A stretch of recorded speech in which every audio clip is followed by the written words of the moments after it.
가셔서 십자가 죽음과 부활을 통해서 하나님의 복음을 완성하셨죠. 오늘 본문은 예수님께서 이제 오랫동안 사역하시던 갈릴리 땅을 뒤로하고 예루살렘을 향하시던 중 한 마을에서 있었던 일을 소개하고 있습니다. 이 마을은 사마리아를 마주보고 있는 갈릴리 남쪽에 있는 마을입니다.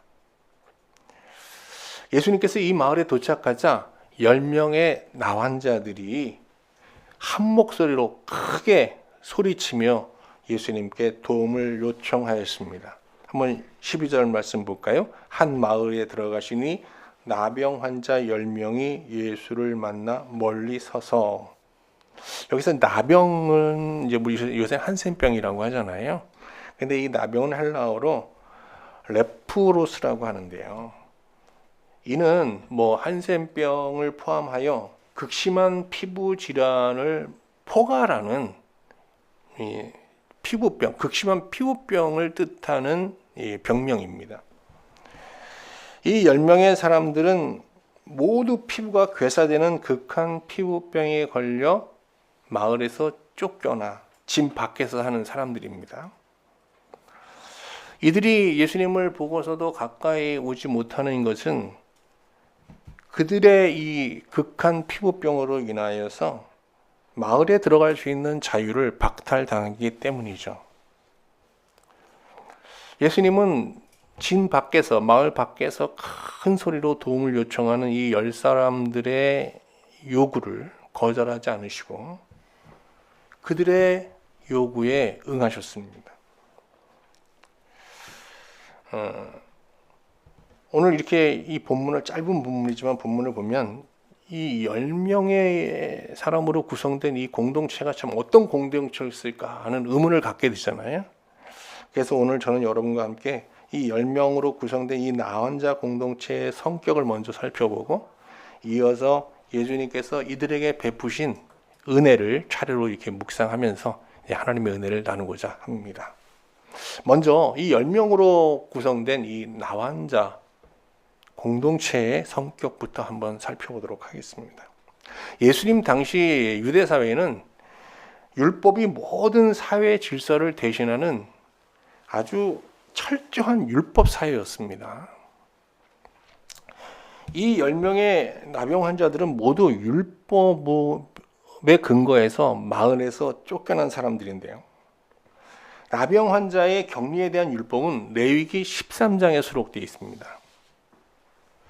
레위기 13장에 보면은요, 제사장은 나병 환자로 의심되는 사람이 발견되면요, 그를 찾아가서 먼저 진단을 해야 됩니다. 그리고 그 사람의 병명이 나병으로 확정되면 바로 그 사람을 마을에서 쫓아내야 되는데요. 이 사람은 이 나병의 확진 판정을 받은 사람들은 그 자리에서 옷을 찢고 머리를 풀고, 사람이 가까이 오면 윗 입술을 가리고, 이렇게 가리고, 침이 튀면 안 되니까요. 부정하다 하면서 오지 못하도록 스스로 경고해야 돼요, 자기가. 이처럼 율법은 나병 환자를 정상인들이 경계해야 될 기피 대상 1호로 이렇게 정해놓고 있습니다. 그러니까 이게 나병 환자로 이렇게 확정 판정을 받으면 그냥 속된 말로 인생 망치는 겁니다. 그래서 이 사람들은 이제 집 밖에서 사람이 살 수 없는 곳이잖아요. 사실 광야잖아요. 이 광야에 이제 쫓겨서 내몰려 살게 되는데, 여기서 어떻게 살겠어요? 그래서 이제 마을 어귀에 가족들이나 그들을 불쌍히 여기는 어떤 지인들이 가져다 주는 음식을 주기적으로 이제 가져다가 먹으면서 생계를 유지하고 있었던 겁니다. 오늘 본문에는 10명의 나환자들이 나오는데, 이 사람들은 이렇게 집 밖에서 개별적으로 생활을 하다가 필요에 의해서 자발적으로 공동체를 결성한 것으로 이제 보입니다.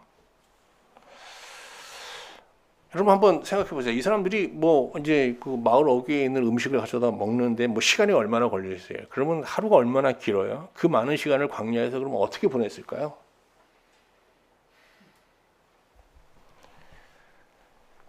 나병 환자들은 하루 대부분의 시간들을요, 수도사들처럼 기도하며 보냈습니다. 왜 그런가 하면요, 율법은 나병을 불치병으로 여기지 않고 자기 죄를 회개하고 속죄받으면 나을 수 있는 병으로 그렇게 정의하고 있기 때문입니다. 그래서 이 나병에 걸린 사람들이요, 자기를 그렇게 돌아보면서 속죄를 하는 거예요. 수도사들이랑 똑같죠. 수도사들이 늘 자기를 돌아보면서 나를 불쌍히 여기서 불쌍히 여기서 하면서 기도하지 않습니까? 아주 유사합니다.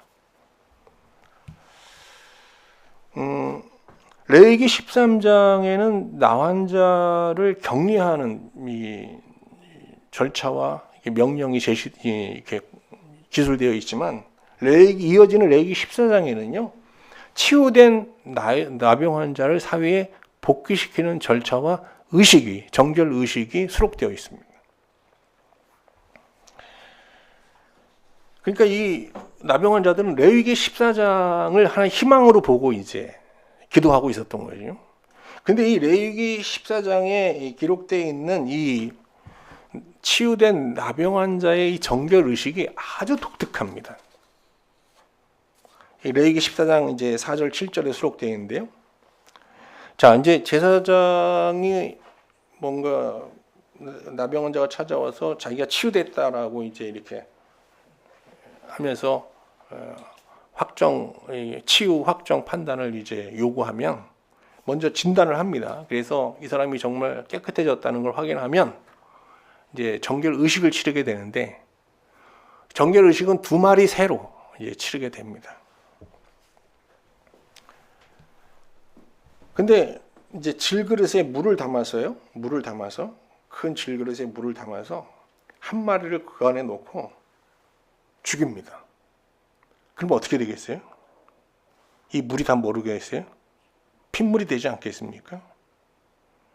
그러면 백향목과 홍새실, 그다음에 이제 그 우술초로 만든 이렇게 약간 큰 붓과 같은 게 있잖아요. 이게 그 붓을 거기에 담굽니다. 그러면 흠뻑 젖겠죠? 우술초가. 그리고 거기에 또 한 마리의 새, 살아있는 새잖아요. 이 새를 거기에 담가서 그 모든 깃털에 피가 잠기게 합니다. 그러고 나서 그 우술초로 정결케 된 회복된 정결 나환자에게 그 핏물을 7번 뿌립니다. 이렇게. 그가 이제 속죄 피에 의해서 깨끗함을 입었다는 것을 이제 이렇게 반영하는 그런 의식이죠. 그리고 이 피 범벅이 된 한 마리 새를 가지고 들판으로 나갑니다. 그래서 이 들판에 이 피 범벅이 된 새를 날려보냅니다. 이 새가 날개짓을 할 때 어떻게 되겠어요? 막 핏방울이 땅에 떨어지겠죠. 핏방울을 막 뿌리면서 이제 하늘을 향해 날아가는 겁니다. 이런 제사장의 집내의 이런 정결 의식이 끝나면 비로소 이제 치유된 나병 환자는 이제 정상적인 생활에 복귀하게 되고 집으로 사회로 돌아갈 수 있게 되는 거죠. 이 의식에서 죽은 새는 나병 환자의 정결함을 위해서 죽임당한 메시아를 상징하고요. 또 피 묻은 채 하늘을 향해 날아가는 이 피를 뿌리며 날아가는 이 새는 메시아의 속죄를 통해서 정결함을 입은 회복된 나환자들을 뜻하는 겁니다.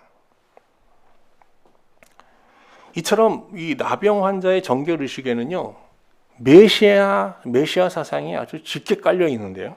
메시아 사상이란 게 뭐냐 하면, 하나님께서 자기 아들 메시아를 통해서 자기 백성의 죄를 사하시고 그들을 구원하신다는 이런 예언과 이런 약속들, 이거를 이제 메시아 사상이라고 하는 겁니다. 구약 성경에는 이런 메시아 사상이 여기저기 이제 숨겨져 있는데요.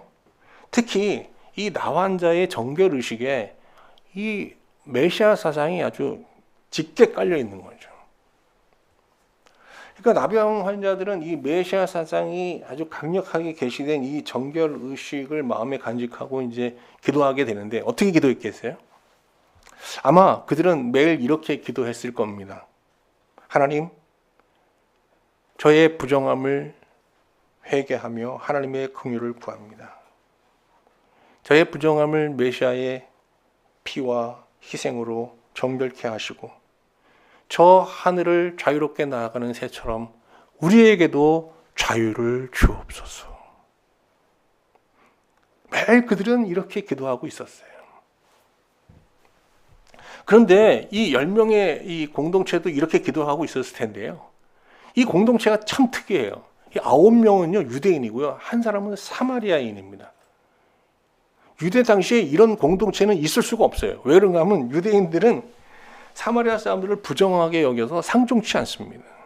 근데 어떻게 9명의 유대인과 1명의 사마리아인이 한 공동체를 이루고 있었을까요? 이는 이 공동체가 매일 수도사처럼 속죄하며 하나님의 긍휼을 구하는 가운데 서로를 불쌍히 여기며 용납하는 아주 성숙한 사랑의 공동체로 늘 진보하고 있었다는 것을 방증하는 거예요. 이 공동체에는 배제도 차별도 없었던 거죠. 외적으로는 참 초라한 공동체지만 내적으로는 굉장히 성숙한 공동체예요. 정말 그야말로 사랑의 공동체를 이루고 있었던 겁니다. 근데 이들이 매일 메시아를 대망하면서 이렇게 자유를 구하고 있을 때 예수님에 대한 소문을 듣게 되잖아요. 예수님에 대한 소문을 이렇게 듣다 보니까 그 예수님이 우리가 이렇게 대망하고 있는 그 메시아 아니야? 하는 의문을 갖게 된 거죠. 그러던 어느 날 그들은 자신들이 거하는 이 광야에서 아주 가까운 마을에 예수님이 오셨다는 소식을 듣게 된 겁니다. 그러니까 어떻게 했어요? 찾아갈 수밖에 없는 거예요. 그래서 마을 어귀까지 나병 환자가 갈 수 있는 그런 경계선까지 가서 어떻게 해요? 갈 수 없으니까 더 이상 갈 수 없으니까 큰 소리로 10명이서 목소리를 일심으로 한 목소리로 예수님을 부르면서 도움을 요청했던 겁니다. 한번 확인해 볼까요? 18절, 13절입니다. 소리 높여 이르되 예수 선생님이여 우리를 불쌍히 여기소서. 여러분 참 비참하죠? 예수님은 이 10명의 나병 환자들이 합심하여 일심으로 부르짖는 이 간절한 기도를 외면하지 않고 응답해 주셨습니다. 그런데 예수님의 응답이 참으로 기이합니다. 그러면 지금부터 예수님께서 이 10명의 나병 환자들이 부르짖는 기도에 응답하신 이 기이한 응답에 대해서 한번 살펴보도록 하겠습니다. 한번 이제 14절 말씀 볼게요. 보시고 이르시되 가서 제사장들에게 너희 몸을 보이라 하셨더니 그랬어요. 여러분 나병 환자가 제사장을 차려가려면 몸이 먼저 깨끗해져야 돼요. 왜? 제사장이 지금 밖에 있지 않잖아요. 지금 안에 있잖아요. 근데 부정한 몸으로 만약에 들어가면 어떻게 해요? 잘못하면 돌에 맞아 죽습니다. 근데 예수님께서 참 무리한 명령이잖아요. 아직 몸이 깨끗해지지 않았는데 가서 제사장한테 몸을 보이라는 거예요. 이 사람들이 가긴 가는데 마음이 어떻겠어요? 이거 가서 돌아 맞아 죽는 거 아니야? 그런 생각도 들고 또 어떻게 해요? 믿고 가보자. 가다 보면 정말 예수님 말씀대로 우리 몸이 깨끗해지지 않겠어? 뭐 이런 마음도 있고. 그러니까 굉장히 그 제사장을 향해 가는 그들의 발걸음이 혼란스러워요. 근데 이게 웬일입니까? 가는 중에 이 몸이 정말 거짓말같이 이 상처들이 회복되기 시작했던 겁니다. 그들이 너무너무 이제 제사장으로 향해 가면서 뭐 기뻐했는데 정말 그들이 기뻐했던 거는 회복된 건강이 아니라 이제 자기가 가고 싶은 가족들, 또 삶의 자리로 돌아갈 수 있는 자유를 얻었다는 것이 그들에겐 더 기뻤던 거죠. 이 자유를 우리가 억압된 사람이 자유를 얻게 되었을 때 어떻게 해요? 소리 질러 기뻐하잖아요. 그러니까 이 10명의 사람들은 정말 기뻐 소리치며 정말 춤추며 이제 마을을 향해 자기가 살던 마을을 향해 달려가고 있었던 것이죠. 그런데 그중 한 사람은요, 그 자유를 가지고 자기 삶의 자리로 가지를 않고요, 예수님께 돌아왔습니다. 한번 볼까요? 15절 말씀입니다. 그 중에 한 사람이 자기가 낳은 것을 보고 큰 소리로 기뻐하며 집으로 향해 달려갔다 이러지 않고 뭐라고 그래요?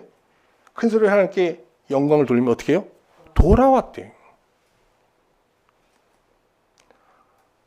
아니, 이 사람은 왜 돌아왔을까요? 이 자유를, 예수님께서 이렇게 자유를 주셨는데 왜 돌아왔을까요? 그것은 주께서 주신 이 자유를 자신을 위해 사용하지 않고 예수님께 되돌려 드리고자 예수님을 찾아온 거예요. 한번 볼까요? 16절. 예수의 발 앞에 엎드려 감사하니 그는 사마리아 사람이라. 여기서 감사하다라는 동사는 헬라어로 유카리스톤이라고 하는데요. 이게 사실 좀 의역이 된 거예요. 원래는 원뜻은 살해하다예요. 무엇을 드리다예요. 그래서 우리가 이제 우리 개역 개정판인데 개역 성경은 이게 살해하다로 돼 있어요. 근데 왜 이걸 감사로 의역했겠어요? 그 사람이 가진 게 뭐가 있겠어요? 그러니까 그냥 감사했다 이렇게 의역한 겁니다. 근데 이 사람이 정확하게 직역을 하면 예수님께 돌아와 뭘 예수님께 드렸어요. 그러면서 이제 감사를 표한 건데 뭘 드렸을까요? 뭐 그가 소장하고 있던 귀중품을 드렸을까요? 아니면 쌈짓돈을 헌금으로 드렸을까요? 뭘 드렸을까요? 앞에서 말씀드렸죠. 예수님이 값없이 자신에게 주신 자유와 건강한 몸, 자유와 몸을 지금 어떻게 해요? 예수님의 발 앞에 엎드려 있잖아요. 이건 주의 종이 되겠다는 뜻이거든요. 이거를 드리는 거예요. 감동적인 장면이죠.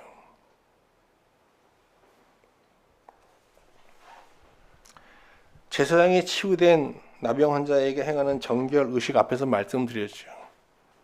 여기서 피의 범벅이 되어 하늘을 나는 그 새는 예수 그리스도를 믿음으로 죄사함을 받고 자유와 구원을 얻은 우리 신자를 상징하는 거잖아요. 여기 이 본문에 보면 이 10명의 나병 환자들이고요. 근데 그 중에 한 명은 그 자유와 구원을 만끽하지 않고 그 자유와 구원을 어떻게 가지고 예수님께 가지고 와서 예수님께 되돌려 드리면서 이제는 내가 원하는 이 자유로 내가 원하는 삶을 살지 않고 주께서 원하는 주의 종으로 살기를 원합니다 라고 하면서 예수님께 엎드렸던 거예요. 이것을 뭐라고 그러냐? 순종의 제사라고 하는 겁니다. 순종의 제사. 여러분, 누가 정상이에요? 이 9명이 정상입니까? 이 한 명이 정상입니까? 누가 정상적 신자예요? 예수님은 이 한 명의 이 나병 환자의 행위를 정상적으로 보셨어요. 그래서 그에게 묻습니다. 9은 어디 있느냐? 왜 너만 돌아왔냐는 거예요. 원래 다 돌아와야 되는데 9은 어디 갔냐는 거예요. 여러분, 뭐 9이 어디 갔는지는 말 안 해도 다 아시겠죠?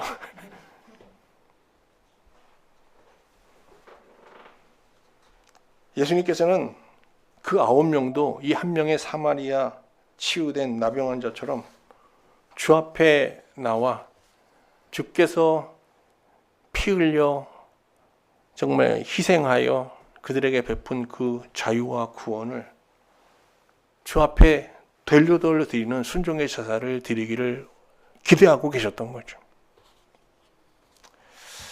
근데 이렇게 예수님께서 이 사마리아 사람 중에서 순종의 제사를 받으셨잖아요. 근데 놀라운 그렇게 해서 그래 너는 내 종이 되라, 이제 넌 내 노예로 살아라, 그러지 않으시고 그에게 또다시 자유와 좀 더 온전한 구원을 선포해 주셨습니다. 19절 말씀입니다. 가라, 내 믿음이 너를 구원하였느니라. 자, 여기서 가라 그러는 건 뭐예요? 자유잖아요. 어디로 가라는 거예요? 이 사람 똑같이 그 9명의 나병 환자처럼 집으로 가고요, 자기 생업의 자리로 돌아가는 거예요. 근데 여기 이 자유에는 또 다른 자유가 포함되어 있어요. 어떤 자유요? 이젠 죄와 사망에서 해방되어 온전히 하나님의 통치 아래 살 수 있는 그런 영적 자유가 포함된 거예요. 그리고 뒤에서 예수님께서 구원을 선포하셨는데 이 구원은 어떤 구원일까요?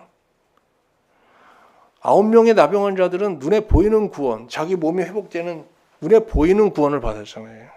근데 이 구원은요, 눈에 보이지 않는 구원, 즉 하나님 나라의 일원이 되어서 하나님을 마음에 모시고 하나님 나라를 만끽하는 참된 구원을 말하는 것이죠.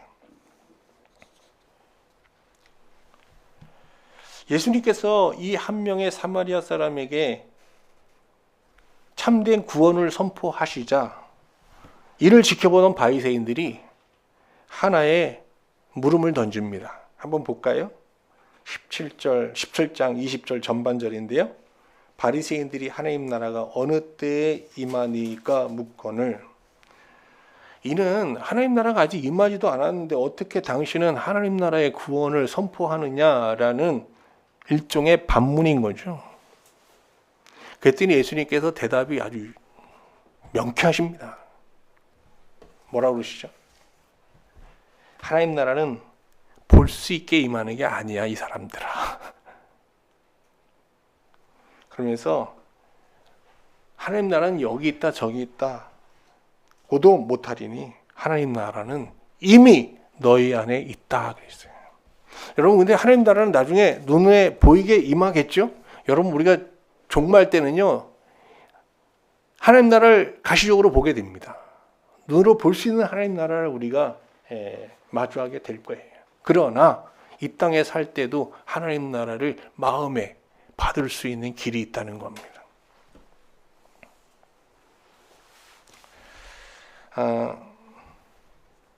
우리 주변에 보면요, 다양한 신자들이 실제합니다.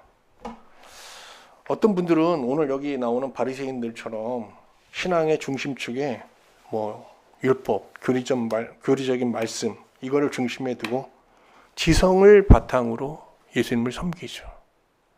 많이 아는 거를 신앙이라고 생각해요. 이 사람들은 항상 신앙의 옳고 그름을 판단하고요, 다른 사람의 신앙을 판단하는 일에 열중합니다. 또 어떤 분들은 오늘 본문에 등장하는 이 9명의 나환 자들처럼 신앙의 중심축에 말씀이 아닌 기적의 체험, 보이는 은혜 이런 것들을 중심에 두고 예수님을 섬깁니다. 이분들은 체험 없는 신앙은 신앙으로 인정도 안 합니다. 근데 이렇게 신앙의 중심에 어떤 체험을 두고 하나님을 섬기면요, 자꾸 우리가 좀 예수님께 뭔가 우리의 문제를 해결해주는 자꾸 기적을 구하면서 이 기적이 점점 이 기적을 구하는 이 마음이 더 커져서 더 큰 기적을 하면서 이게 탐욕스러운 아주 위험한 상태에 이르게 되죠. 또 어떤 분들은 주로 도덕적인 삶을 신앙의 중심에 놓고 예수님을 섬기고 또 하나님을 믿기도 합니다. 그러나 기독교 신앙은 기적도 체험도 도덕도 넘어서는 그 이상이어야 하는 것이죠. 도덕주의자로 하려면 굳이 예수님 믿을 필요 없습니다, 여러분. 바울 사도는 고린도 전서에서 눈에 보이는 구원에 그냥 창념하고 거기에 안주하고 사는 이 고린도 교회 성도들을 향해서 가슴을 치면서 이렇게 외쳤습니다. 고린도 전서 1장 9절입니다. 너희를 불러 그의 아들 예수 그리스도 우리 주와 더불어 교제하게 하시는 하나님은 미쁘시도다. 우리의 신앙은 보이는 구원에서 머물지 않고 그걸 수단 삼아서 보이지 않는 구원을 향해 나가야 된다는 거. 그 보이지 않는 구원이라는 게 뭐예요? 하나님을 마음속에 모시고 하나님과 친밀한 교제를 나누는 그것입니다. 제가 이런 설교를 어디 가서 이제 했더니 목사님은 기적을 믿으시나요? 라고 물어보는데 저 기적 믿습니다, 여러분. 저 체험적 신앙도 있습니다, 여러분처럼. 기독교 신앙은 기적의 실체나 체험을 부정하거나 경시하지 않죠. 그러나 만일 우리 기독교 신앙이 하나님과 연합, 그리고 그와의 교제, 그 하나님께 인격적인 교제를 통해서의 우리의 어떤 본성의 변화, 이런 것들을 부정하게 되고 부정하고 오직 그냥 눈에 보이는 구원, 어떤 체험만을 강조하고 거기에 머물면 기독교 신앙은 그냥 이 세상의 종교, 주술적 신앙과 다를 바 없는 세속적인 종교로 전락하고 마는 겁니다. 오늘 저는 이 말씀을 이렇게 보면서 이 사마리아 나병 환자의 신앙이 참 부럽고요. 나도 저 사람처럼 믿고 싶다라는 간절한 열망이 생기더라고요. 그래서 한번 그냥 혼자 조용히 앉아서 이 사마리아 나병 환자의 이 신앙을 한번 상상해 봤습니다. 이 사마리아 사람은 여러분과 저와 다를 바 없이 그냥 건강할 때 그냥 하나님을 신실하게 섬기는 그냥 일반적 신자의 삶을 살았습니다. 그러다가 어느 날 나병에 걸려서 건강과 자유를 동시에 잃어버리고 가족과 사이로부터 격리되어 이제 광야에 내몰려 광인으로 살게 됩니다. 그러나 그는 이 광야에서도 그가 받은 이 상처로 인해서 낙심하지 않고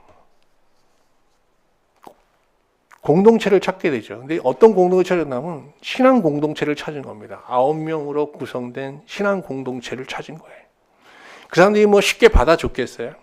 그러나 그는 이 문제를 신앙으로 극복해야 되는 일념 아래 9명으로 구성된 이 유대 공동체에 어떻게든지 소속되려고 몸부림칩니다. 결국 또 그 9명의 유대 나병 환자들이 그를 결국은 용납해줘서 그들의 일원이 되게 되죠. 그래서 그 안에서 그들처럼 다른 유대 나병 환자들처럼 레위기 14장을 마음속에 희망으로 품고 매일매일 수도사처럼 기도하는 생활을 하게 된 겁니다. 그가 그곳에서 얼마나 오랜 시간 소속되어 이제 기도 생활을 했는지는 모르지만, 그러니까 이렇게 그 10명의 나병 공동체에서 신앙 공동체죠. 이 신앙 공동체에서 하나님께 기도하던 중 정말 극적인 기도 응답을 받아서 잃었던 건강과 자유를 모두 되찾게 된 겁니다. 그는 기도의 응답으로 받은 이 자유와 건강을 자신을 위해서 사용하려 했지만 그럴 수 없었습니다. 우리가 세상에 살면서도 누군가에게 은혜를 받으면 그 은혜를 보답해야 되지 않습니까? 그래서 그는 하나님으로부터 받은 이 자유와 이 구원을 하나님께 되돌려 드리고 정말 하나님의 종으로 살아야 되겠다는 생각을 하게 되죠. 그래서 다시금 하나님 앞에 돌아와서 예수님 발 앞에 그가 받은 건강한 몸과 자유를 다 내드린 겁니다. 누가복음 17장 16절 말씀 다시 한번 확인해 볼까요? 예수의 발 아래에 엎드려. 참 귀한 모습이잖아요. 감사하니 자유와 자기 몸을, 건강한 몸을 드렸다는 겁니다. 근데 주님은 그의 자유를 속박하는 억압된 삶을 강요하지 않았습니다. 예수님은 그에게 가라고 하시면서 더 큰 자유와 더 큰 완전한 구원을 선물로 주셨죠. 이후 그는 예수님의 종으로 살고자 몸부림쳤지만 실제 그 마음 안에는 그가 이 세상에서 살면서 단 한 번도 경험해 보지 못했던 영적인 자유와 영적인 구원으로 늘 부유한 삶을 살 수 있었습니다. 로마서 6장 16절에서 바울은 주의 종으로 살고자 하는 자들이 누리게 되는 은혜를 이렇게 역설합니다. 너희 자신을 종으로 내주어 누구에게 순종하든지 그 순종함을 받은 자의 종이 되는 줄 알지 못하느냐? 혹은 죄의 종으로 사망에 이르고 혹은 순종의 종으로 의에 이르느니라. 그래요. 이 사마리아 사람들은 순종의 종이 되었거든요. 그랬더니 어떻게 됐어요? 의에 이르렀다는 거예요. 의라는 게 뭐예요? 하나님과 올바른 관계를 맺고 하나님 안에서 그 평강을 풍성하게 누리는 겁니다. 그리고 이 사마리아 사람은요, 이렇게 순종의 종으로 하나님을 섬기는 가운데 죄와 사망의 지배에서 보다 자유로워지는 영적 자유를 만끽하게 되는데요. 그래서 하나님이 주신 이 하나님 나라의 구원을 지속하게 됩니다. 영속하게 되는 은혜를 드렸습니다. 이걸 뭐라고? 영생이라고 하는 겁니다. 지속되는 거예요. 한번 볼까요? 6장 22절. 그러나 너희는 이제는 너희가 죄로부터 해방되고 하나님의 종이 되어 거룩함에 이르는 열매를 맺었으니 그 마지막은 영생이라. 기독교 신앙에는 보이는 구원과 보이지 않는 구원이 다 실제합니다. 그런데 보이는 구원은 사실 구원이 아닌 거예요. 이거는 보이지 않는 구원, 완전한 구원을 얻기 위한 하나님께서 우리에게 주시기 위한 수단으로 주신 거거든요. 그러니까 우리는 보이는 구원을 발판 삼아 어디로 가야 돼요? 보이지 않는 구원을 향해서 도약해야 되는 겁니다.